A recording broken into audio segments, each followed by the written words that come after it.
Hey guys, I just thought I'd start off today with the pantry challenge is still going on and I am working through that, but we were using up our celery and some of it was starting to freeze in my bottom of my drawer. So I just thought I would bring you with on what I have done with it and show you what happens with it. And then also my dad shot us a deer this year, so we had it all put into ground meat and we cut it with hamburger beef. And the reason I like to do that is just because I feel it lasts longer if it's cut with beef than pork. Just personal preference, everyone has their own opinion. But I just wanted to show you guys what I plan on doing with it. I'm not going to fully do it all today because it's been a long day and my son is trying to take a nap, so I just want to get this stuff moved over and then I will explain to you what I'm going to do. So before I fried up the hamburger, I weighed it. And if you're gonna hear cracking, it's my freeze dryer. It's defrosting right now. So what I did with all this is I freeze dried it. And the celery, everyone says that it's amazing freeze dried. So all I did was slice it up into these like I literally just sliced it and then I rinsed it in a mason jar to get it cleaned off. And I put it on a tray. So here's my tray right here. There's not much. It was like maybe a half of a head. And all I'm going to do with this is I'm actually going to put this in my mason jar here. Let's do it right now. And I will use this for soups. I don't use a lot of celery, so I'm more apt to actually, now that this is more ready for powder form, I'm actually probably more apt to use this as a powder. I don't like the texture of celery as much, so I will be able to use this in soups and hide it better than when I cut it up, because I think also my issue with cutting it up is that I cut it up too big. I'm a lazy cook when it comes to cutting things up.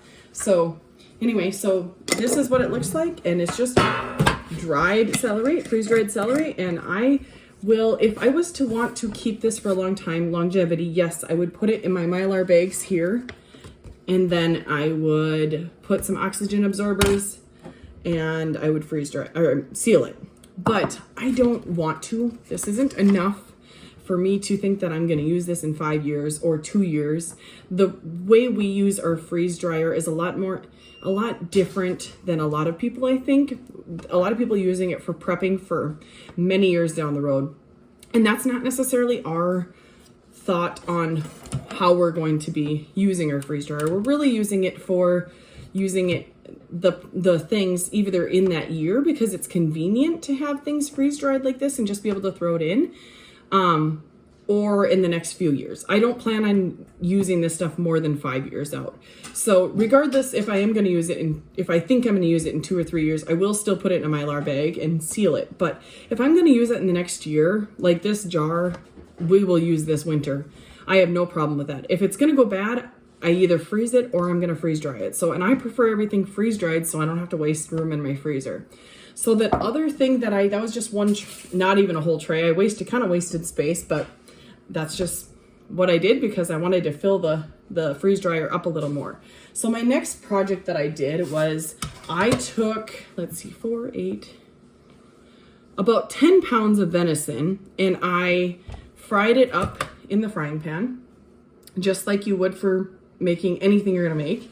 And I put it, literally that's all I did. I think I put a little sea salt in it so it'd have a little bit of flavor from the salt, but nothing more. And that's all I did with it. My plan for this was that like I said before, I weighed this before and then I weighed it after to see how much it was, how much I lose essentially. And out of all of it, I lost about a pound. Essentially, that's a pound of fat that I lost out of that. So I have about 9 pounds of meat here.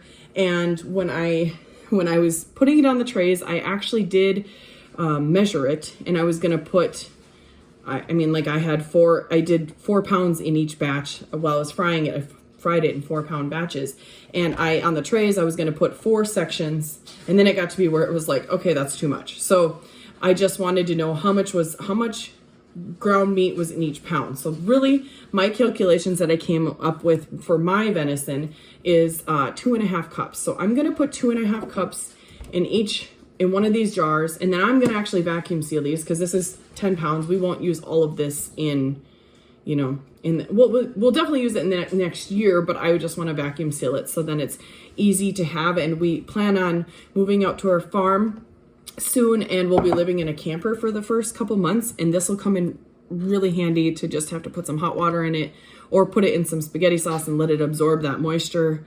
Sloppy joes, anything that we use a lot of ground meat, and we use it fried, so this will be perfect for us for right now for conveniency, so I can go downstairs and hang out and do some exercises while my son is sleeping. I am just going to put it in a big Tupperware bowl, and it'll last, not that it won't last a long time like this, but I don't want to keep it in something like this because I want to get all the moisture out, and these obviously can still breathe. So I will be doing it in the next day or two, but it's a Saturday and we're busy with family things. We're going to go have family dinner. So I just want to get this done quick and easy. So I'm just going to throw this in, and I'll show you. This is literally all I'm going to do is I'm going to put it in here,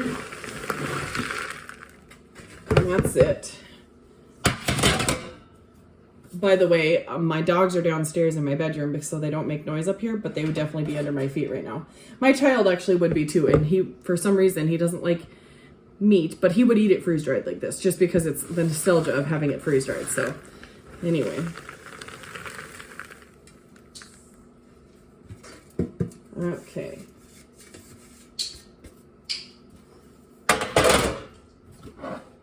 My husband's opening a can of pop. Oops, I did spill a little bit, but again, I know my ratios, so I know that my ratios are going to be 2.5 cups of freeze-dried in the mason jars, so to equal about a pound of meat, and a pound of meat is plenty for our family of 3. That'll typically give us at least a meal or 2 left over for my husband to take to work, so it works out great for us. This is my first time freeze-drying the meat like this. The last time I freeze-dried it, my husband was going on a deployment, and I did freeze dry some sloppy joe mix, and I put that was in bags that we vacuum sealed because he was going to somewhere where there's a lot of humidity, so I didn't want to just put it in mason jars and possibly have the mason jars seal be false. That's one thing you have to watch out about just vacuum sealing mason jars, is that I have found, at least for myself, that they don't always seal. And I don't know what the issue is with that, but maybe it's just my sealer, and maybe it's not something that always happens, but it does happen for us. So anyway, that is what we're doing for the pantry challenge this week. It went pretty well. We didn't even go grocery shopping. So my son is low on whole milk, so we probably will have to go tomorrow or something like that. But that's fine. We will just get some milk, and yeah, this is the last week, so week 4 is coming up. I feel confident that we'll be okay.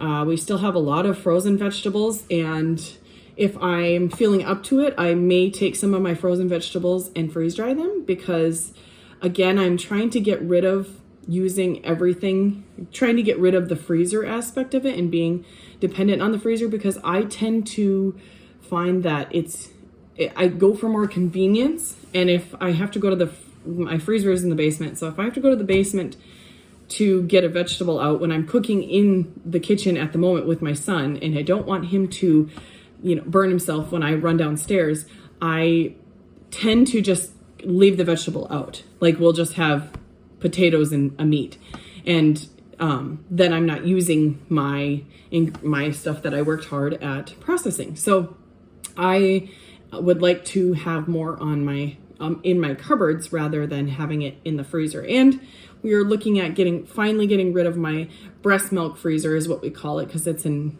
8-foot freezer, chest freezer, and it's really big. So we're actually going to switch over to an upright freezer this weekend. And I want to only have the upright freezer full of food rather than having multiple chest freezers at the moment, because we don't other than deer meat, we typically buy everything else from the store as for our proteins. So, and last week I was able to can up a batch of chicken. I just diced chicken, and we did try one jar. We put some barbecue sauce in it, and then we put barbecue seasoning. So we're kind of thinking that would be good to just be able to open up and make sandwiches with. So we'll try that. And we're just kind of experimenting this time while we're living in the city. It's kind of nice to take advantage of not having our own things, because when you grow something yourself, I don't know, many of you probably know that it's really difficult to just like do something that you don't know that's going to work. You don't want to wreck it because you worked so hard. You put water on that soil, you weeded the soil, you did so many things that it's just hard to just want to just maybe mess something up. So anyway, I'm going to actually do an introduction to the YouTube page. I didn't expect to be doing many videos, but I think that I'm doing well with them and I like doing them. So in the future, I want to do more videos. I will do that here in the near future. If you guys have any questions for me, ask them down below in the comments, and I will answer them in that video as well. Otherwise, I will just do a generic, answer what we're doing with our life, and our questions about our farm or questions about having a little one. Any of that is all welcome. I'm an open book. Our entire family is an open book. I'm definitely willing to talk about anything. So anyway, I hope you guys all have a good weekend. And if you want to check out the 3 Rivers Pantry Challenge, it's hashtag 3 Rivers Challenge. And then you can just put that into YouTube, and then you can see all of them. And actually, I've been posting some on TikTok as well. So if you want to go check me out over there, that'd be great as well. So anyway, I will let you all go, and I hope you guys have a great weekend. Bye-bye now.